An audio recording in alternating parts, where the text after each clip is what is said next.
Olá, povo de Deus, graça e paz, tudo bem com vocês? Pastor Enoque Filho, dando uma passadinha aqui para vos deixar uma pequena reflexão da palavra de Deus. Hoje é 19 de novembro de 2024, é exatamente 2 horas e 59 minutos da madrugada de terça-feira. E eu estou aqui no meu devocional.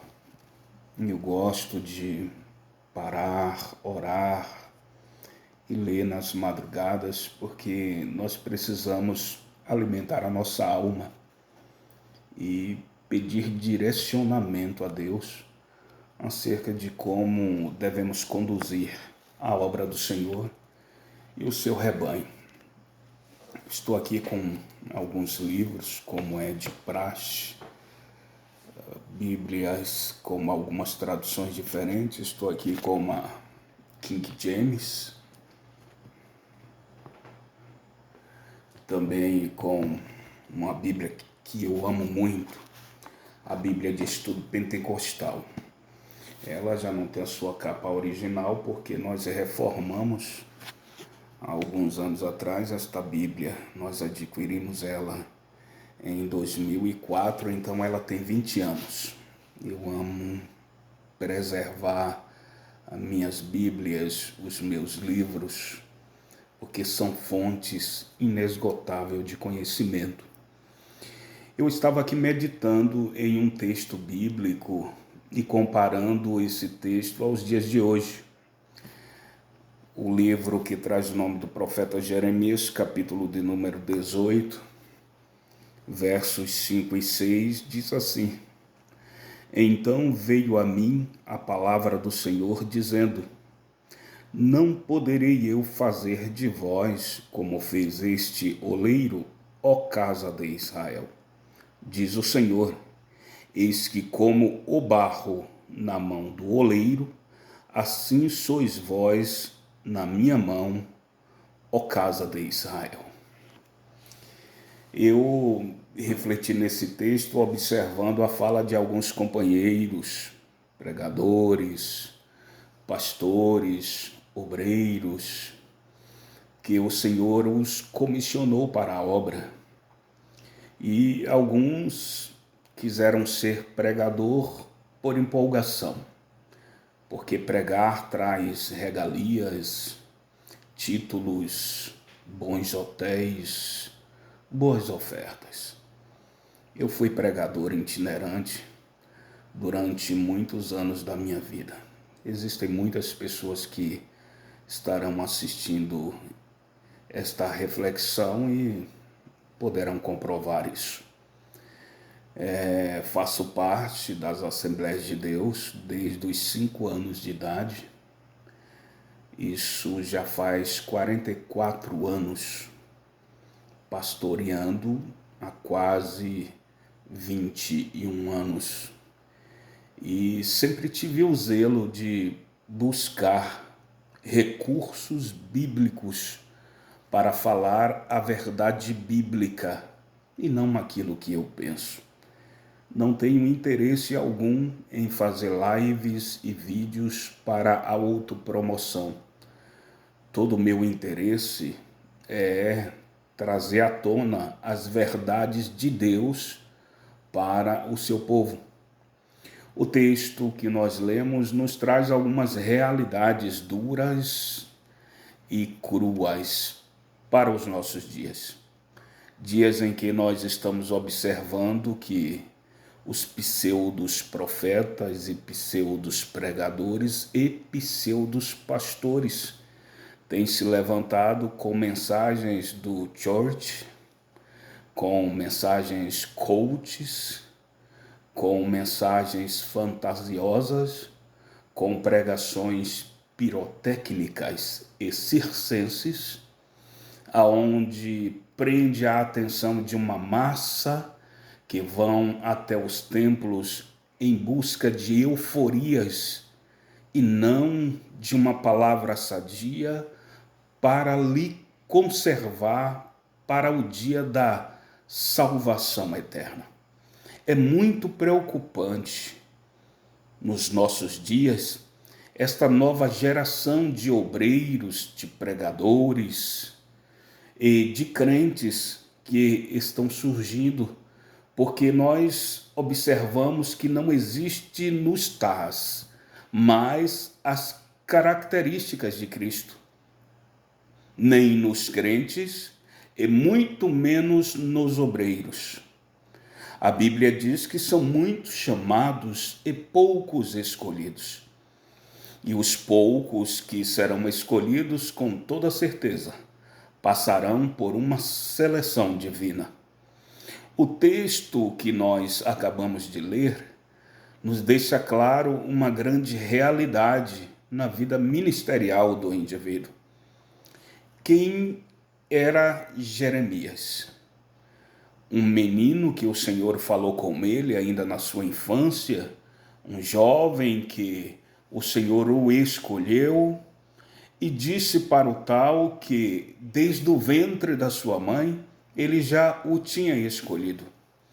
E na caminhada de Jeremias ele passou muitos momentos de frustrações.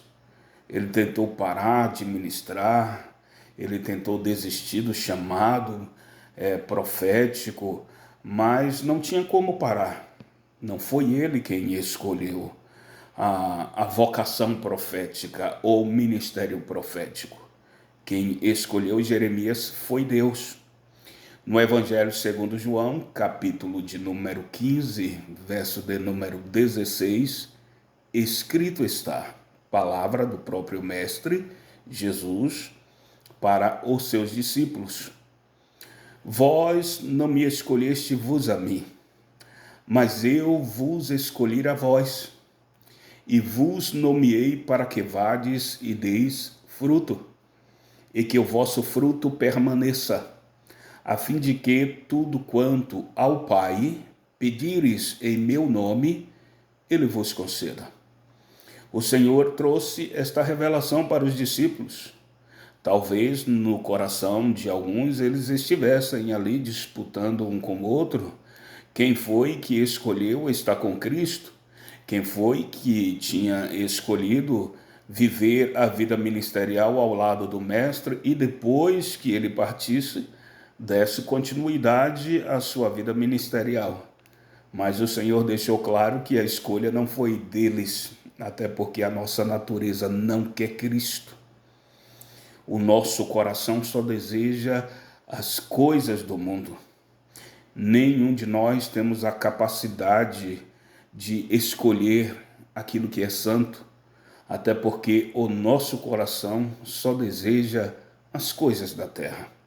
Se não fosse assim, o Senhor não teria dito também para a multidão e aos seus discípulos, mais uma vez, que estava ao seu redor, e o texto no Evangelho segundo Marcos, capítulo de número 8, verso de número 34, começa da seguinte forma: E ajuntando a multidão com os seus discípulos, disse-lhes: Aquele que quiser vir após mim, negue-se a si mesmo, tome a sua cruz e siga-me.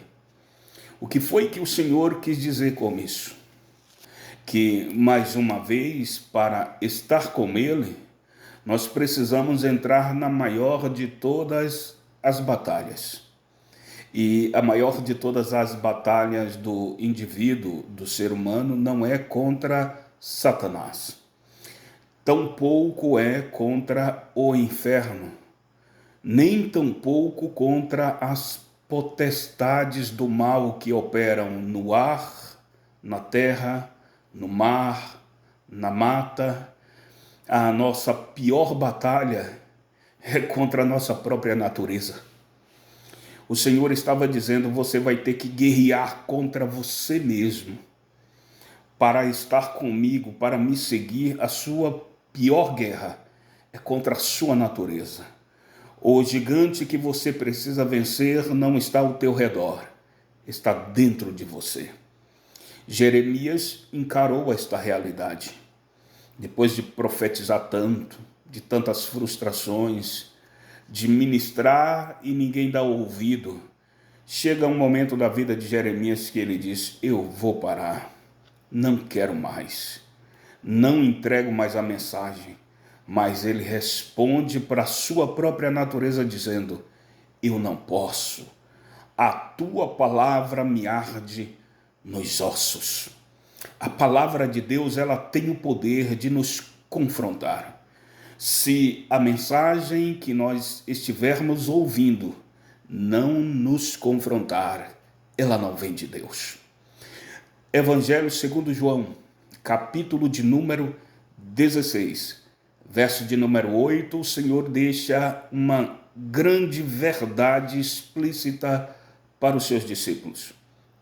Eles preocupados com a ascensão de Cristo, porque o Senhor já tinha revelado que ele estaria saindo de cena neste mundo e que estaria subindo para o Pai. Ele já tinha cumprido o seu serviço, o seu ministério aqui na terra. E quando os discípulos se entristeceram, quando ele falou da sua ascensão, ele disse que nos deixaria um outro consolador. Mas quando este consolador viesse, convenceria o mundo do pecado, juízo e justiça. Para os discípulos, o Espírito Santo seria o consolador. Mas para aqueles que ainda estão imergidos no mundo de pecado, Jesus revela que ele seria confrontador. Ele seria aquele que viria convencer do pecado, juízo e justiça. E convencer aqui no original quer dizer confrontar, bater de frente, trazer verdades à tona. Então, o papel de todo aquele que vive direcionado por Deus é trazer verdades à tona. E para trazer estas verdades, nós precisaremos confrontar alguém. Jeremias para diante do Senhor, trazendo algumas interrogações. E já vou começar a finalizar com esta palavra, que eu iniciarei agora, dizendo que quando Jeremias começou a trazer algumas interrogações ao seu coração por causa da sua vida ministerial, do serviço que ele estava desenvolvendo. A palavra ministério, ela tem uma raiz no latim, que quer dizer serviço, função ou trabalho. Então, ele estava desenvolvendo o seu serviço, a sua função e o seu trabalho, mas chega um momento que ele quer indagar e ele começa pedindo ao Senhor que lhe respondesse acerca de algumas questões, mas no momento em que um indivíduo como Jeremias, ou como eu, Enoque, ou como você, que está aí do outro lado, entra em parafusos, como entrou Jeremias, nós projetamos ouvir a voz de Deus do nosso jeito. E nós idealizamos uma resposta da parte de Deus da maneira que seja confortável para nós. E o Senhor nunca nos leva à zona de conforto quando estamos fazendo a obra dele. Até porque nós não somos maiores do que o nosso Senhor. Se ele passou por todas essas intempéries da vida, quem somos nós para não querer passar? Então, quando ele entra na indagação, o Senhor diz no capítulo de número 18, do verso 1 em diante, a palavra do Senhor que veio a Jeremias dizendo: levanta-te, porque ele estava prostrado no marasmo da descredibilidade dos seus sentimentos. E o Senhor diz: levanta-te, porque para ouvir a voz de Deus não podemos estar prostrados. Lembra do profeta Ezequiel, capítulo 2, verso 1 e 2, do livro que traz o nome do profeta Ezequiel, quando lá no capítulo 1 o Senhor deu para ele visões inefáveis. O Senhor lhe mostrou anjos que ardiam em fogo, rodas uma dentro da outra, e nas bordas muitos olhos. e depois daquela visão maravilhosa, nuvens de fogo, ele cai com o rosto no pó. E no capítulo 2, verso de número 1, para entrar na revelação do seu chamado, aquele que estava se preparando para ser um sacerdote, porque era filho de sacerdote, o Senhor permite que ele caia também no cativeiro, junto com todos os rebeldes, daqueles que transgrediram contra os princípios da lei de Deus, embora Ezequiel não tivesse pecado, mas pecado que eu falo, transgredido contra a lei de Deus, mas ele era um elemento chave para um divisor de águas na palavra profética entre os rebeldes que estavam cativos em Babilônia. E no capítulo 2, versos 1 e 2, ele prostrado, o Senhor convida-o também para ficar de pé, para que ele pudesse ouvir a sua voz, quando ele diz: Filho do homem, põe-te em pé e falarei contigo. A expressão filho do homem aqui fala da natureza do indivíduo. O Senhor estava dizendo para ele: ergue-te como homem, porque eu preciso falar contigo. Mas quando a palavra veio a ele, a natureza dele se amoldou à vontade de Deus. Aí então, o Espírito do Senhor veio sobre ele e o pôs de pé. E ele ouviu a voz do Senhor enquanto o Senhor falava com ele. Então não adianta, queridos, querermos ouvir a voz de Deus, compreender os mistérios dos céus, prostrados nesta natureza miserável. É necessário nos rendermos ao Senhor, Criador dos céus e da terra. Ele é mistério, e um mistério que nunca se revelará na sua totalidade ao homem. É por isso que em Deuteronômio 29, escrito está: as coisas reveladas pertencem a nós, para os nossos filhos, para cumprimento de toda a lei, mas as ocultas pertencem a Deus. Deixa de querer compreender as coisas que o Senhor não quer nos revelar. Nos basta a oportunidade de fazermos a vontade de Deus sem recalcitrar contra os seus arguilhões. Então, Jeremias, nas suas lamúrias, o Senhor diz: levanta-te, vai e desce à casa do oleiro, e lá te mostrarei as minhas obras. Vamos para o texto para que eu não venha pecar na leitura. A palavra do Senhor que veio a Jeremias dizendo: levanta-te e desce à casa do oleiro, e lá te farei ouvir as minhas palavras.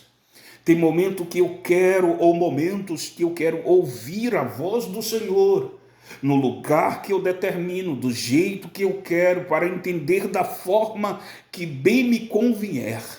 Mas vai existir momentos que o Senhor vai ter que te arrancar da zona de conforto, te levar para o lugar da revelação, para que você compreenda. Tem lugares que nós estamos e queremos ouvir a voz de Deus, mas esse lugar não vai cooperar. O ambiente, a ambiência não vai cooperar para que nós venhamos entender quais são os mistérios que o Senhor quer revelar para nós. Aí o Senhor manda que Jeremias vá, desça à casa do oleiro, e lá ele ouviria a sua voz. Aqui, dentro de alguns estudos que nós fizemos há alguns anos atrás, eu vim compreender a questão da casa do oleiro. O Senhor não disse: vai e desce a olaria. A olaria, existia dois lugares distintos dentro de Israel, aonde se trabalhava com barro. A olaria, que era um lugar onde vasos eram feitos em séries. E havia a casa do oleiro. A casa do oleiro era um lugar onde os nobres de Israel, de Jerusalém, iam encomendar os seus vasos, e eram vasos que eram feitos por encomenda. Não eram vasos comuns, eram vasos próprios com as características do indivíduo que encomendou. eram vasos especiais. Quando o Senhor disse, vai e desce à casa do oleiro, o Senhor estava enviando Jeremias para um lugar onde cada vaso era feito de forma peculiar, com as suas particularidades, segundo a ideia do indivíduo que pedia a fabricação do vaso. Deus não trabalha com crentes em séries, com pregadores que têm o sotaque de outros, que se parecem com outros, que são cópias de outros, com profetas que parecem com outros profetas. Cada um tem a sua característica. Casa do oleiro é lugar onde vasos específicos são feitos. E o Senhor envia Jeremias para um lugar onde ele queria revelar as suas particularidades. E lá Jeremias fica observando os vasos que estão sendo feitos. E enquanto o oleiro trabalha, moldando o barro, Jeremias está observando. Quando o vaso estava tomando forma, nas mãos do oleiro, o vaso que estava muito bonito se quebrou. E ele disse para Jeremias, viste tu o vaso que estava sendo feito nas mãos do oleiro e se quebrou? Assim sois vós em minhas mãos, assim como barro nas mãos do oleiro, assim sois vós em minhas mãos. O que foi que o Senhor quis revelar aqui? Com uma palavra assim como barro, ele estava dizendo, eu modelo vocês da forma que eu quero, Jeremias. E o Senhor não disse assim, assim como barro nas mãos do oleiro, assim é o povo de Israel. O Senhor olha para Jeremias e diz, assim sois vós. O Senhor estava dizendo, tu também é israelita, tu também é barro em minhas mãos. Não sinta-se melhor do que os outros, porque você é vocacionado por mim para ser um interlocutor meu para este povo. Então, um conselho para você, meu nobre irmão, pregador, companheiro, pastor, obreiros, não sinta-se melhor, você é um dispenseiro, você é um garçom de Cristo. Lembra-te de Paulo, dentro da prisão, nos seus últimos dias de vida. A preocupação de Paulo não era com a sua morte, com o dia da sua partida. Capítulo de número 4, verso de número 7. Vamos pegar capítulo 4, do 1 ao 7, da segunda carta de Paulo a Timóteo. Foi a última carta pastoral escrita pelo apóstolo, que começa da seguinte forma: conjuro-te, pois, diante de Deus e do nosso Senhor e Salvador Jesus Cristo, que há de julgar os vivos e os mortos, aqui e no seu reino, que tu pregues a palavra antes, em tempo e fora de tempo, doutrines, exortes, com toda longanimidade e doutrina, porque haverá tempo que os homens não sofrerão mais a sã doutrina. A doutrina bíblica vai ser extinta. Eles amontoarão para si doutores da lei, segundo a sua própria concupiscência, se desviarão da verdade, tornarão as fábulas, mas tu sofre as aflições como um bom soldado de Cristo. Verso de número 5, e cumpre o teu ministério. Verso de número 6, porém o dia da minha partida está próximo. Verso 7, mas eu combati o bom combate, acabei a carreira, guardei a fé. Vamos mais um versículo, eu falei só até o 7, mas vamos ao 8.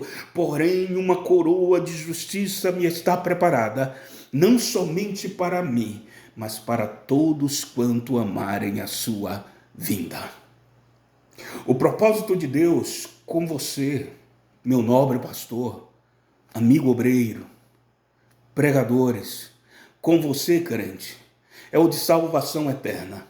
Qualquer promessa que vier fora de salvação eterna é promessa de homens. Paulo estava dentro da prisão em Roma, dias de vida contado. Ele era um prisioneiro político.